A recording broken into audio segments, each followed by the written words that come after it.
Ég heiti Elmar, það var annar keyrarinn á heimasættinni. Þór yngstar að veiða fiska. Og við ætlum bara aðeins að reyna að sýna ykkur hvað við erum að gera í bílum í vetur til þess að við erum að gera hann aðeins svekkjandisæfari og hann hafi verið fín. En við gjörsamlega eyðilögðum vélina sem fylgdi bílnum. Það var ekki mikið hægt á túrunni.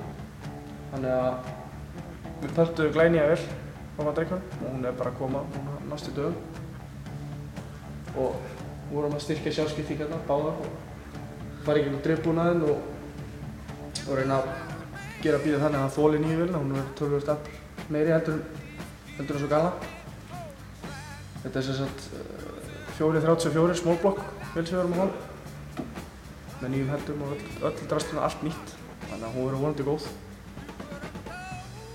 Og svo erum við bara aðeins að reyna að auka aðgengi hérna bæði vélasalnum og eins öllu rafntengdu í bílnum og þannig að séum við eitthvað hægt að gera við þetta ef þetta bílar eru keppast á.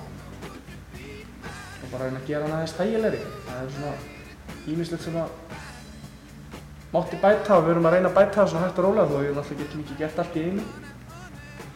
En síðan eru ýmsir hlutir í bílnum sem við erum búin að vera í honum í mörg ár eins og drifin bæði fram og aftur drifin. Þetta er bara Dana 60, 30 rilla.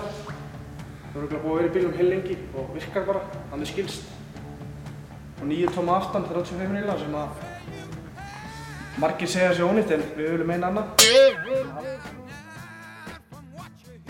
Svo þó að Akureyrar-keppnin hafi kostað okkur mótor svona undir lokinn, þá var hann ótrúlegt hvað þetta slapp hjá okkur sko, með það að við keyrðum 23 þrautir á 2 dögum og það eina sem við þurftum að skiptum, það var þetta box hérna, það blotnaði hjá mér fyrir daginn og eyðilagðist.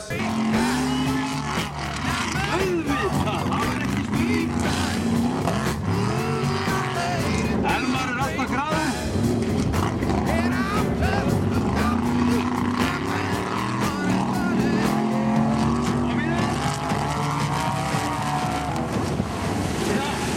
Það var ekkert mál að félaga okkur þetta bæri sem átti annað, við keyptum það á hann.